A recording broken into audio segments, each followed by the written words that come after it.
See, this movie also is like very sexually focused, which made it kind of awkward because it's also a family movie. Yeah. Oh, I'm so sorry.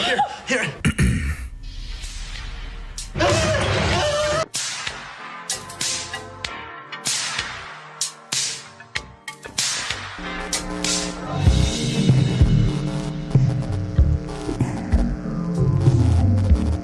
What is up, YouTube? It is Drive-By Movies with another episode of Direct to Dumpster. My name is James. My name's Blaze. And this week, I mean, it's the Christmas season, so we got to watch it. Christmas Story? No, we're watching A Christmas Story 2, directed by Brian Levant. Isn't it beautiful? It's risen from the grave. This is the greatest Christmas in history. A Christmas Story 2, the official sequel. So, when you think Christmas movies, obviously you think of A Christmas Story, Home Alone also, but... Home Alone 3, Vacation. Christmas Vacation, I still haven't seen, as we mentioned in previous episode. But yeah, they're like, oh, F A Christmas Story. Let's bring in the cast of Home Alone for this movie. We got the dad from Home Alone and, of course, Daniel Stern from Home Alone playing the old man. How do you feel his performance? Well, how do you feel about this movie in general? The whole movie, honestly, it's horrible, but at the same time, it's not that bad, but it just has nothing going for it. Yeah. Honestly, I feel like it could have been worse. Yeah, it could have been maybe much I was worse. expecting worse. I think when I watched it, I thought this looks like the worst thing ever. Like, I remember watching it when it first came out just to see, like, let's just see how it is. But it was just like, I felt like it was the worst thing ever and I couldn't get through it. But, you know, we watched through it. It's bad. It's definitely meant for kids, I'd say. It's a slapstick comedy, but just like, it's way too over the top. There's no redeeming qualities for it for adults, I feel like. It's just a movie for adults to put on for their kids to shut up. Like, oh, Christmas Story, let's put on the second one, I guess, and shut them up while I do something else. If you like crappy family, ABC family type movies, or Right, like good Lifetime family type movies, or even those dog pictures, like the ones with like, it has Christmas Buddies or something. Yeah, like Christmas Buddies or a very corgi Christmas. That's one I saw this year. Oh, you know, I read up about that one, actually. I saw a copy of it at like Best Buy for like $3. And it's like not even about a corgi almost. It's just they have a corgi puppy in it. Yeah. It's like one corgi. Yeah. It's mainly about like relationship. Exactly. Yeah. But if you like those crappy movies, Yeah. this movie is going to be the Citizen Kane of those types of movies. This is like the pinnacle of taste if you like those movies. But yeah, it's not unwatchable, I'd say. It's just like, it's pointless. Like, it's a movie where we found ourselves just checking out our phone, just thinking about the first one. Like, oh, who's that guy? I was just thinking about the first one the whole time. Like, oh, remember that scene? Because it's a rehash of the first one, honestly. It's basically like, if there's a term for a reboot, this is essentially what a reboot is. It's The Force Awakens. Yeah, it's the same thing done again. Yeah. And it's like, it takes place 5 years later, but I find that hard to believe because Randy doesn't grow up at all. But our main character, Ralphie, though, he like magically jumps like a whole decade, it feels like. Yeah. I think the issue is he doesn't look that much like the original Ralphie. Yeah. But they did a good job of like doctoring it to make him look like it, like giving him this wig or, you know, making his hair blonde or whatever. But like it's definitely a Brian Levant's son or something. They pick somebody that's way too tall. Like, he's just so tall. Yeah. And they keep giving him small clothes to make him look younger. But yet, like, he's just growing out of his, like, he looks like he got stretched. Yeah. Like he was put on a stretcher. Because, like, his jacket will be, like, up here. Like, it'll be that much, you know, between, like... Yeah. I don't know. And his hair is just very unnaturally blonde. Like, it's obviously bleached. It's not like even a shorter blonde. kid, honestly.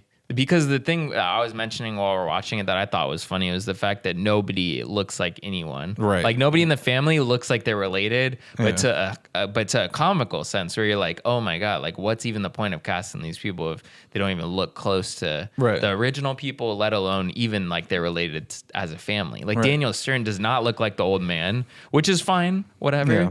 But his performance is also lacking in, like he's phoning it in so hard. I felt like he was just doing a Joe Pesci impression from Home Alone because there's a lot of the like mutter cussing and stuff. Like a fun documentary you recommended me was what's called the Movies That Made Us episode of Home Alone, and they were talking about how Joe Pesci made up his own language, and it's a lot of that in this where like, oh, you can't cuss on a kid's film, so let's add some made up language that sounds like cussing. Kids will find it hilarious. Yeah, he definitely says a bunch of weird words that I don't know if they're from the time or he just made them up. He probably made them up. I think you're right. Right.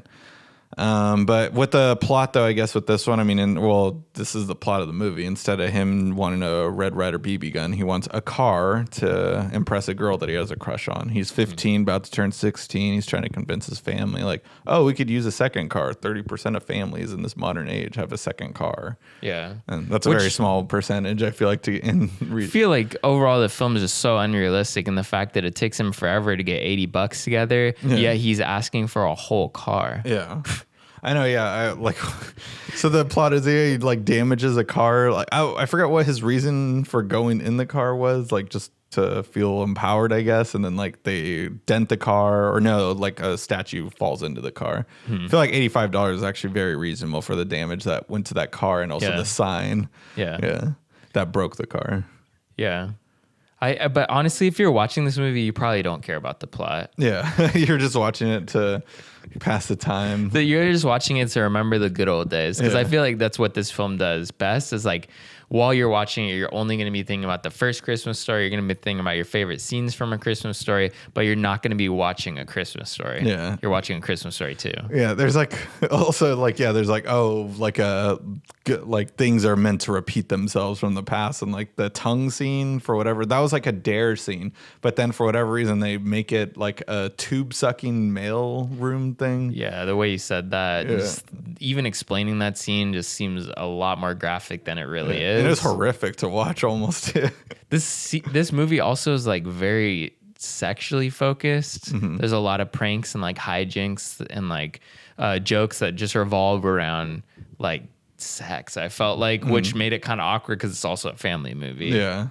You know? Interesting take on A Christmas Story. Yeah. This is not where I would have imagined a sequel going, but whatever. So I'm hoping that you at least, if you stumbled upon this video, you just just stop right here. Don't go check out A Christmas Story 2.